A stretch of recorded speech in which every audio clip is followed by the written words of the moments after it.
Hello everyone. 2021 में HCS executive branch 2021 का exam लिया गया था। उसमें अजय नागर केस की वजह से करप्शन के चार्जेस लगे थे। उसकी वजह से एग्ज़ाम दोबारा रिकंडक्ट करवाया गया था 24 जुलाई 2022 को। उसमें बहुत सारे क्वेश्चंस में आपत्ति थी स्टूडेंट्स को कि गलत हैं या कोई ऑप्शंस हैं जो गलत हैं। उसकी वजह से 27 जुलाई तक ऑब्जेक्शंस फाइल करने का टाइम था। अब स्पेकुलेशन है कि बहुत जल्दी ही रिजल्ट को डिक्लेयर किया जाएगा। अगर हम देखते हैं कि लास्ट ईयर 15 डेज के अंदर ही रिजल्ट डिक्लेयर कर दिया गया था। उसमें बोल सकते हैं कि करप्शन का भी हो सकता है कि कोई रोल हो, पर इस बार भी एक्सपेक्टेड है कि 15-20 दिन के अंदर रिजल्ट डिक्लेयर हो जाना चाहिए। लास्ट टाइम के तरह अगर रिजल्ट डिक्लेयर होता तो 1-2 दिन पहले ही रिजल्ट डिक्लेयर हो चुका होता।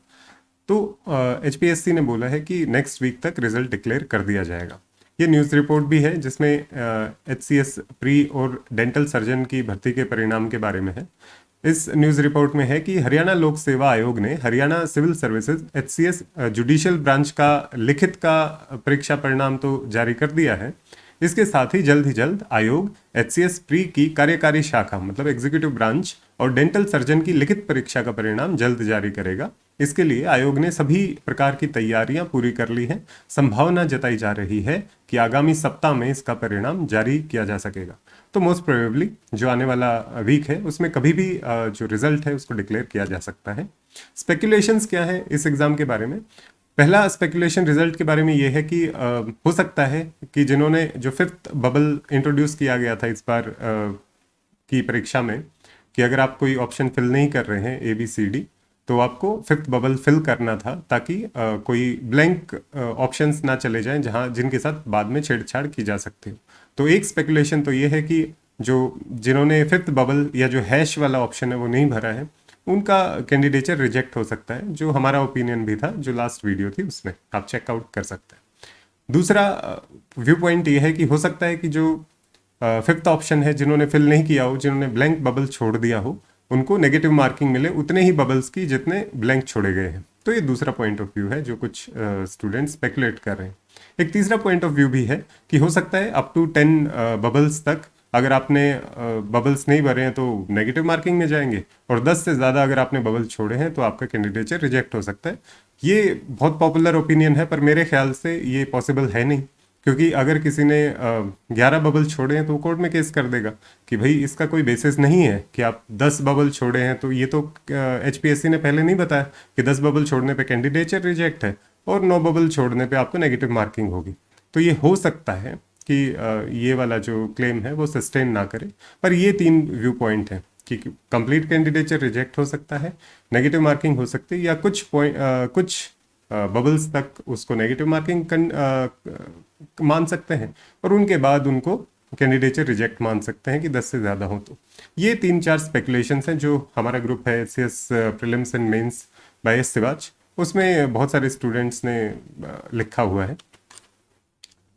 दूसरा इशू है रिवाइज्ड आंसर की का, कि ऑफिशियली तो इससे पहले एचपीएससी ने कभी आंसर की रिवाइज करके नहीं इशू की है, केवल उन्होंने अंदर ही अंदर अपना रिवीजन किया है और रिजल्ट डिक्लेयर कर दिया है। तो ऑफिशियली तो आंसर की नहीं डिक्लेयर होगी मोस्ट प्रोबेबली इस बार भी। पर मेरे ख्याल से अगर इशू उठता है कि किनका कैंडिडेचर रिजेक्ट हुआ है, जिन्होंने बबल फिल नहीं किया उनके साथ क्या हुआ है, इसकी जानकारी के लिए हो सकता है कि लोग आरटीआई फाइल करें या कोई केस फाइल करें, तो उससे पता चल सकता है कि जो एचपीएससी है उसका क्या स्टैंड रहा है बबल्स के बारे में और ओवरऑल जो आंसर की रिवाइज की गई है उसके बारे में। जो ऑब्जेक्शंस फाइल किए गए थे 27 जुलाई तक, उसमें कुछ क्वेश्चंस हैं जो ऑब्वियसली गलत हैं। जैसे कि एक क्वेश्चन एनबीएफसी से रिलेटेड है जिसमें कि प्रीलिम्स में पूछा गया था कि इनमें से कौन सा इनकरेक्ट है, पर आंसर की में आंसर दिया गया था इसके अकॉर्डिंग कि कौन सा करेक्ट है। तो वो ऑब्वियसली क्लरिकल मिस्टेक बोल सकते हैं उसको, तो वो करेक्ट होगा। छोटी छोटी मिस्टेक्स हैं बहुत सारे क्वेश्चंस में, जैसे कि हर्षवर्धन के क्वेश्चन में मिस्टेक है बुक के नाम को लेके, या फिर इस तरीके की बहुत सारी छोटी छोटी मिस्टेक्स हैं। उसके लिए एक सेपरेट वीडियो बनाई जा सकती है।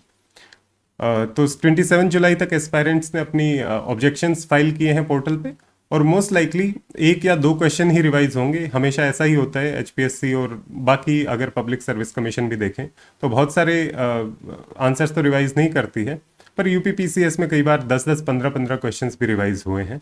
तो पर लेस लाइकली है कि एचपीएससी इस बार 2 या 3 क्वेश्चन से ज़्यादा रिवाइज करे, ये लग नहीं रहा है, क्योंकि जो मिस्टेक्स हैं वो इतनी ब्लैटेंट मिस्टेक्स नहीं है कि वो क्वेश्चन ही रद्द किया जाए या फिर ग्रेस मार्क्स दिया जाए। तो मेरे ख्याल से 2 या 3 मैक्सिमम क्वेश्चंस को रिवाइज किया जाएगा। मार्क्स के बारे में अगर हमारे जो H C S prelims and mains by S जो ग्रुप है उसमें हम बात करते हैं तो पता चलता है कि कुछ ही स्टूडेंट्स हैं जो 64 से अबव मार्क स्कोर कर रहे हैं। ऐसा नहीं है कि 65 या 70 के आसपास कोई स्कोर नहीं कर रहे हैं, कुछ है स्टूडेंट्स, पर उनका जो नंबर ऑफ स्टूडेंट्स है वो बहुत कम है। ज़्यादातर जो एस्पायरेंट्स हैं वो 58 से कम स्कोर कर रहे हैं। जो पिछली बार 70 से अबव स्कोर कर रहे थे वो अभी 55, 56, 58 तक भी स्कोर कर रहे हैं। कुछ एक्सेप्शंस हैं डेफिनेटली जो 65, 70 के आसपास स्कोर कर रहे हैं, पर लास्ट टाइम की तरह, जो लास्ट एग्जाम हुआ था उसकी तरह, जहाँ पे बहुत सारे स्टूडेंट्स थे जो 70 से अबव स्कोर कर रहे थे, तो इस बार 70 से अबव तो बहुत कम स्टूडेंट्स हैं। 1 या 2 आपको सुनने को मिलेगा, अभी तक मुझे 1-2 ही सुनने को मिला है, पर 60 से अबव भी बहुत सारे स्टूडेंट्स हैं। पर स्टिल 58 मुझे लगता है कि कट ऑफ के आसपास का स्कोर है। कुछ लास्ट टाइम जब हम बात कर रहे थे तो ये बात थी कि जो यूपीएससी के लिए जो स्टूडेंट्स प्रिपेयर कर रहे हैं, ये उनकी ओरिएंटेशन का पेपर था। तो जो स्टूडेंट्स यूपीएससी का मेंस दे चुके हैं, इंटरव्यू दे चुके हैं, उनसे बात हुई है, तो बता रहे हैं कि जो साइंस के जो क्वेश्चंस थे वो यूपीएससी ओरिएंटेशन के नहीं थे। यूपीएससी की ओरिएंटेशन में जो क्वेश्चंस होते हैं साइंस के ऊपर वो ज़्यादातर करंट अफेयर्स बेस्ड होते हैं।